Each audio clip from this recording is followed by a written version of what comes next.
साथियों, जब हम बढ़ती हुई इकोनॉमी के आंकड़े की बात करते हैं तो कुछ लोग सोचते हैं इससे हमारे जीवन पर क्या प्रभाव पड़ेगा।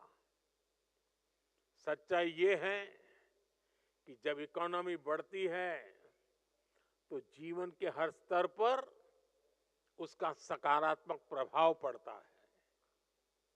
इस सदी के पहले दशक में भारत $1 ट्रिलियन की इकोनॉमी बना। मैं 21st सेंचुरी का फर्स्ट 10 ईयर की बात कर रहा हूं। तब इकोनॉमी की साइज छोटी थी, इसलिए तब भारत का खेती का बजट कुछ हजार करोड़ रुपए था। भारत का इंफ्रास्ट्रक्चर बजट 1 लाख करोड़ रुपए से भी कम था। और उस समय देश की क्या स्थिति थी? उस समय ज्यादातर गांव सड़कों से वंचित थे, बिजली से वंचित थे, नेशनल हाईवे और रेलवे की स्थिति बहुत खराब थी। बिजली, पानी जैसी बुनियादी सुविधाओं से भारत का बहुत बड़ा हिस्सा वंचित था। साथियों, इसके कुछ समय बाद भारत $2 ट्रिलियन की इकोनॉमी बना।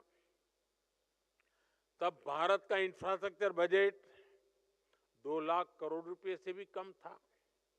लेकिन रोड, रेल, एयरपोर्ट, नहरें, गरीबों के घर, स्कूल, अस्पताल, ये सब पहले के मुकाबले कुछ ज्यादा होने लगे।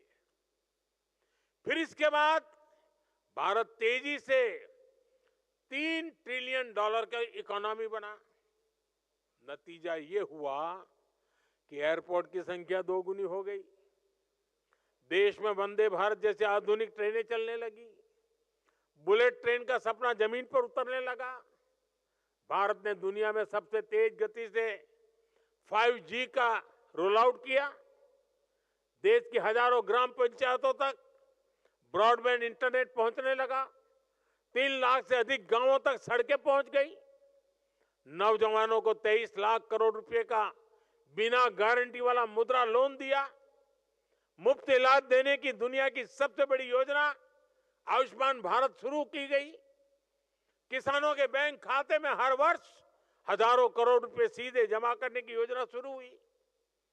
गरीबों के लिए 4 करोड़ पक्के घर बनाए गए। यानी अर्थव्यवस्था जितनी बड़ी होती गई उतना ही ज्यादा विकास के कार्यों ने गति पकड़ी,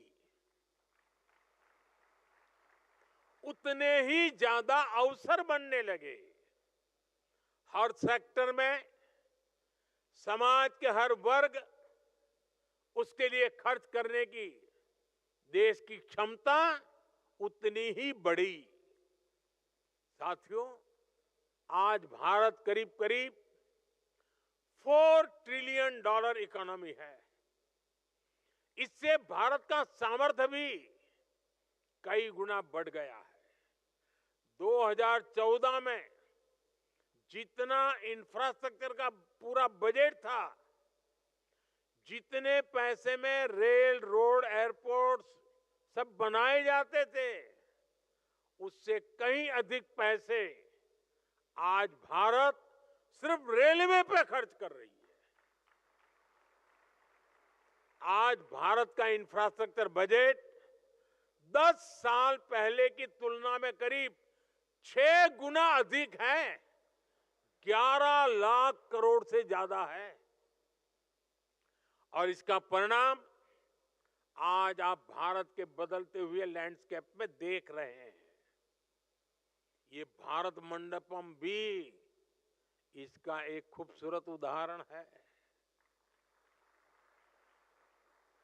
आप में से कोई लोग पहले अगर यहाँ प्रगति मैदान में आए हो तो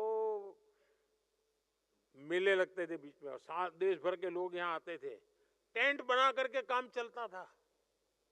आज ये सब संभव हुआ।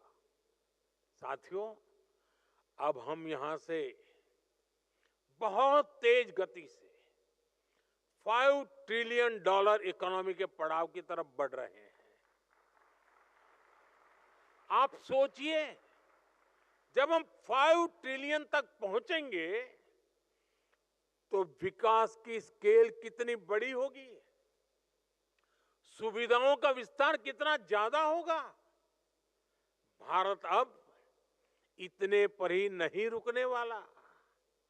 अगले दशक की समाप्ति होते होते भारत $10 ट्रिलियन के पड़ाव को भी पार कर जाएगा। आप कल्पना कीजिए, इससे बढ़ती हुई इकोनॉमी में जब आपका कैरियर आगे बढ़ेगा तो कितने सारे अवसर आपके लिए होंगे। आप जरा कल्पना कीजिए, 2047 में आप किस उम्र के होंगे, आप अपने परिवार की किन व्यवस्थाओं की चिंता में होंगे। आप कल्पना कीजिए 2047 में जब आप 40-50 के आसपास होंगे, जीवन के एक महत्वपूर्ण पड़ाव पर होंगे और देश विकसित हुआ होगा, तो उसके सबसे ज्यादा फायदा किसको मिलेगा? किसको मिलेगा? आज जो नौजवान है, सर्वाधिक फायदा उनको ही मिलने वाला है।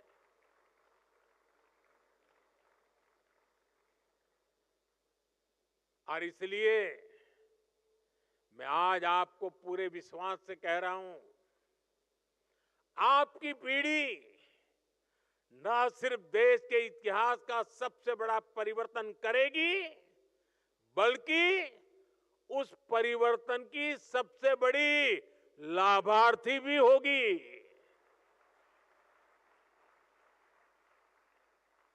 बस इस यात्रा में हमें एक जरूरी बात याद रखनी है, हमें कंफर्ट जोन की आदत से बचना है।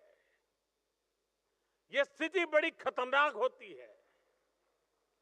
आगे बढ़ने के लिए कंफर्ट जोन से बाहर आकर रिस्क उठाना जरूरी है।